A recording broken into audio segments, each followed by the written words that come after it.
Turka shi, mijin ne ko matan, waye ɓarawon yaro daga ciki? Manzon Allah sallallahu alaihi wasallam ya hore mu da cewa lallai in za mu yi aure don Allah, mu nemi mai addini. Amma ina, mu ba aurenmu ba haka ba ne. Wasunmu za ka ga suna neman aure ne don nasabar yarinya ko don kyanta da dai sauransu. Sai yasa a yanzu haka yadda muke ciki, za ka ga zamantakewa na aurenmu in wani abu ya kasance ya faru, za ka ga abin mamaki ne, abin takaici, abin da baka taɓa tsammanin zai iya faruwa a rayuwa ba. Ko kai ba alƙali ba ne, in dai za ka yi amfani da basirar da Allah ya baka, za ka fahimci mara gaskiya a cikin wa'innan ma'aurata. Shekarun ki nawa? 21. To ga ki a hannun 'yan sanda, laifin me kika yi? Laifi mijina ne ijaza min tun da shi yake da burin wannan yayi ya samu ɗa namiji yaƙi. To da ranar Talata shine ranar da muka je wannan asibitin na Nasarawa, wanda ni na tabbatar ba ni da ciki a jikina. Shi kuma kwanaki na ce mai bani da lafiya, na je asibiti aka yi min text sai ya ce min ciki ne, sai na ce likita ya ce mini ba ciki ba ne ba. A lokacin na muka ya kai ni asibitin Nasarawa kimanin karfe 9 na dare. Muna shiga sai ya ce mini in fara zirga-zirga, kamar ɓaddabami kenan ake cewa ko? Haka muka fara yi. To sai ya hawo daman ni da 'ya'yan shi ne guda biyu. Muna zaune ni da 'ya'yan shi sai ya kirawo karamar sai ya ce ta taho mota. Ta fi minti 30 sai ta da, sai na ce ina kika je, sai ta ce min mota babana ikira ni, muka je. Tana dawowa ta ci abinci. Can jim sai kuma hawo. Maganar yaro da aka sato. Maganar yaro ni dai gaskiya na tsinci kaina ne a wani mawuyacin hali. Ni ba matacciya ba, ni ba 'yar giya ba. To me faru? Yauwa ya hawo bayan da wani jarka a hannun shi na rubutu, bayan tun daga gida ga jarka. Tun daga gida daman ya samu wani zobe na hatimin lalle shi yana da babban burin ɗa namiji. Na nuna na ce Allah ne yake bayarwa ya ƙi yarda.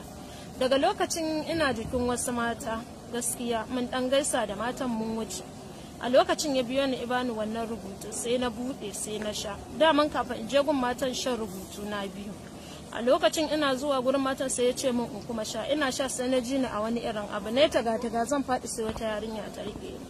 A lokacin ya min nuni da zuwa gurin nan, ina shiga ban san me ya faru ba. Daga nan kafin in sako daga sama in sako ƙasa mu taho gun motarsa, sai na ga ya juya bayan mota. Yana juya bayan mota sai ya ce min in shiga, sai na shiga. To da muka je gurin DPO na Nasarawa ya ce 'ya'yan shi shaida ne. Da aka je aka kirawo 'ya'yan shi, DPO ya tambaye su ya ce kun ganta da jariri? Suka ce ba su ganta ba. Mamanku tana da ciki? Suka ce batta da ciki. To yanzu dai shi kuma ya ce ina da ciki. A ina aka samu jaririn? A gidansa. A wurin wa? Lokacin na shiga gida ina halin maye, ina shiga sai na faɗi. Shi kuma ya rufe mota ya fito ya shigo cikin. Labarin da ake cewa kin haihu fa? Ni na ce wa jama'a ni ba ni da ciki. Wai shi makaho ne, ciki fadima ne, idan da akwai zai fito. To waye dauko yaron a asibiti? Ban sani ba. Mu dai mun zo mun tsinci yaro a jikin, tunda ka gani yana da shaida. Ita a bayanin da ta ai ta ce ta ganki kina zagaye wurin kafin ki dau yaron, har ma kin ga yaron kin ce yana da kyau. Wannan ai duk a ƙasa mukai, kuma ba ni kaɗai bace, kusan mutum 3 ne a kusa da ni. Duk yanzu ina nan na ba DPO abinsa, idan ana so zan kira su za su yi min shaida.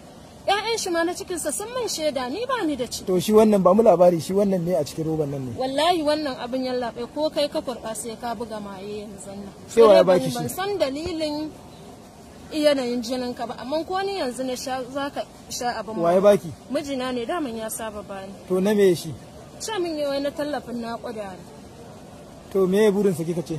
Shi burinsa ya ce yana son ya ga ɗa namiji, shi ne kawai ba shi da shi. To kuma wannan hanya ce mai kyau da za ku je ku sato ɗa? Wallahi ba ni na sata ba, kuma ina neman hukuma ta bi min haƙƙina akan abin. Shi ne, tunda ni lokacin da ibana abin ban san lokacin da nake. Me sunanka? Sunana Sadiq Abubakar. Shekaru? Shekara ta 50. A ina kake da zama? Ina zaune a rijiyar Zaki. To wannan jaririn da aka sata ina aka samo shi? Wallahi ita za a tambaya, ban san komai ba game da jaririn. A ina aka same shi? Bayan an sace. A wurin ta aka same shi. Gidan waye? Mun je rijiyar Zaki, ai mun je asibitin Nasara. Cewar irin wato ainihin tana da ciki. Saboda haka ta shiga inda ake duba su, ta fito ta ce tana lamba 4. An ce ta yi zirga-zirga. Ta kama yin zirga-zirga. Ta sake koma ta ce rabi ne ya karu. Yanzu maganar wannan jaririn. Ita ta haife shi ko ba ita ta haife shi ba? Dan ba ita ta haife shi ba. Aina aka samo shi? An same shi a cikin gidana a gabanta. To aina ta yako kawo shi gidan? Wallahi ban sani ba.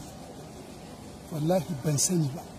To me ta ce maka? Ni ban mata umarni, ni hasali ma ni ba na wajen, ina ƙasa, ban mata umarni ta ɗauki jariri ba. To alhamdulillah kamar yadda kuka ji dai suna faɗa yanzu dai kwamishinan 'yan sanda ya ba da umarni an dawo da wannan korafi babban sashi.